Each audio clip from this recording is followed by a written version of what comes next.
Commentaries जो पृथ्वी जो है वो यहोवा की महिमा के ज्ञान से ऐसी भर जाएगी जैसे समुद्र जल से भरा रहता है लबालब, ऐसे परमेश्वर का ज्ञान पूरी पृथ्वी पर फैल जाएगा, ये वचन का ज्ञान पूरी पृथ्वी पर फैल जाएगा। देखिए जो रबैनिकल कमेंट्रीज हैं, तालमुद नहीं, रबैनिकल कमेंट्रीज जो हैं वो इस बात को बताती है, जिसमें यहूदी ज्ञानी पुरुषों ने उत्पत्ति की पुस्तक में जो नूह की जल प्रलय की घटना के बारे में बताया हुआ है, उस पर जो यहूदी परंपराएं हैं वो बताती हैं कि नूह की जल प्रलय इस संसार में आने से पहले परमेश्वर ने इस बात को सोचा कि इंसान मुझसे दूर गया ज्ञान के लालच में, इनको ज्ञान चाहिए था, इसलिए इंसान ने अदन की वाटिका में ज्ञान के लालच में पाप किया और ये मुझसे दूर चला गया। तो परमेश्वर ने ऐसा सोचा कि मैं इंसान को ज्ञान देता हूं और जब मैं इनको ज्ञान दूंगा तो उस ज्ञान के द्वारा ये मुझको जानेंगे और ये मेरे पास आ जाएंगे और मुझको जल प्रलय नहीं भेजना पड़ेगा। तो परमेश्वर ने पृथ्वी पर इतना ज्ञान उत्पन्न कर दिया, इतना ज्ञान उत्पन्न कर दिया, जिसके बारे में मैंने मेरी किताब तारों में सुसमाचार जो है उसके अंदर भी लिखा है कि किस प्रकार का ज्ञान पृथ्वी पर उत्पन्न हुआ था। साथ ही हमने जब हनोक की पुस्तक का अध्ययन किया था तो भी हमने देखा था पृथ्वी पर जल प्रलय से पहले किस प्रकार का ज्ञान पाया जाता था। तो परमेश्वर जो था उसने पृथ्वी पर ज्ञान उत्पन्न कर दिया, टेक्नोलॉजी उत्पन्न कर दी। साथ ही साथ यहूदी परंपराएं बताती हैं कि परमेश्वर ने ऊपर से भी ज्ञान देना शुरू कर दिया था, यानी अपने वचन का प्रकाशन देना शुरू कर दिया, खुद के विषय का ज्ञान देना शुरू कर दिया था, पृथ्वी को भरपूर कर दिया था नीचे के ज्ञान और स्वर्गीय ज्ञान से, कि इंसान को ज्ञान से भरपूर कर देता हूं तो ये ज्ञान से मुझको समझ लेगा और मेरे पास आ जाएगा। लेकिन इंसान जो था वो उस ज्ञान को लेकर के परमेश्वर से और दूर चला गया था कि परमेश्वर को जल प्रलय भेजने पड़ते थे। और यहूदी ज्ञानी पुरुष कहते हैं, जो जूइश सेजेस हुए इतिहास में, वो कहते हैं, बाइबल में लिखा है कि परमेश्वर ने नीचे के जल और ऊपर के जल से जल प्रलय के द्वारा इंसान को दंड दिया था। जल नीचे से भी आया था, सेडिमेंट्री रॉक्स फट गई थी, नीचे से भी जल आया था और ऊपर से भी जल आया था। तो ऊपर से जल क्यों आया और नीचे से जल क्यों आया? क्योंकि परमेश्वर ने नीचे से भी ज्ञान उत्पन्न किया था और ऊपर से स्वर्गीय ज्ञान भी प्रदान किया था। तो दोनों तरफ से ही परमेश्वर ने ज्ञान दिया था, तो दंड भी परमेश्वर ने दोनों तरफ से ही इंसान को प्रदान किया।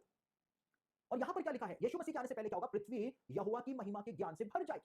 आज नीचे का ज्ञान तो बहुत विकसित हो गया है, हर 12 घंटे हर 9 घंटे में एक नई टेक्नोलॉजी दुनिया के अंदर आ रही है। और शायद मैं 9 घंटे तो ज्यादा बोल रहा हूं, लेकिन उससे भी पहले एक नई टेक्नोलॉजी दुनिया में आ रही है, हर 9 घंटे में हर 7 घंटे में एक नई टेक्नोलॉजी दुनिया के अंदर आ रही है। इतना ज्ञान बढ़ गया है और परमेश्वर के विषय का ज्ञान भी बढ़ गया है। हर जगह ज्ञान है, ज्ञान बांटने वाले देखिए आप हर जगह मिल जाएंगे आपको। फेसबुक पे बांट रहे हैं, इंस्टा पे बांट रहे हैं, यूट्यूब पे बांट रहे हैं, कलीसियाओं में बांट रहे हैं, सभाओं के अंदर बांट रहे हैं, हर जगह बांट रहे हैं, वेबसाइट्स के द्वारा, साइबर चर्चेस के द्वारा, हर जगह परमेश्वर की महिमा का प्रकाश जो है, ज्ञान जो है वो पहुंचाया जा रहा है हर जगह पर। यानी पूरी पृथ्वी यहोवा की महिमा के ज्ञान से आज भर चुकी है। ऐसा कोई भी जगह नहीं है, यहां तक कि सऊदी अरेबिया, जहां पर बाइबल को बैन किया हुआ है, सऊदी अरेबिया के अंदर भी सुसमाचार प्रचार हो रहा है ऑनलाइन चर्चेस के द्वारा। जहां पर कभी मसीह प्रचारक गए नहीं, मक्का में, मदीना में, वहां पर भी सुसमाचार पहुंच रहा है इंटरनेट के माध्यम के द्वारा।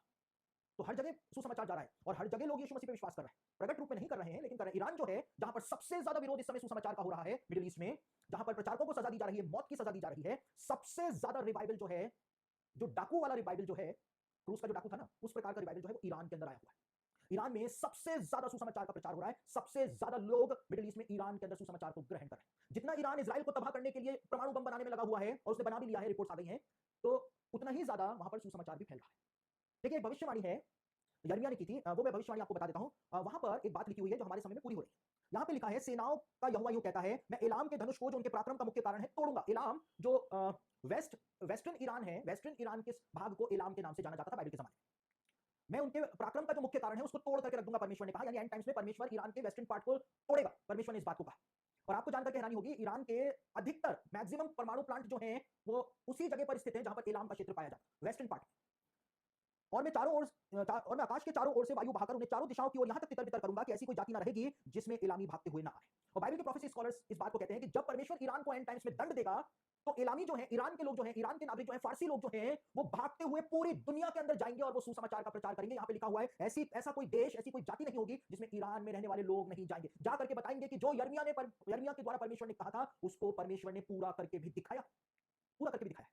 देखिए, 2004 से इजराइल जो है वो एक रोना रो रहा है। और वो रोना क्या रो रहा है? हर जगह रोना रो रहा है। भारत आता है तो यहाँ पे रोता है, अमेरिका जाता है तो वहाँ पे रोता है, यूएनओ में जाता है तो वहाँ पे रोता है, मॉस्को जाता है तो वहाँ पे रोता है। वो रोना है कि ईरान परमाणु बम बना रहा है। यही रोना रोता रहता है।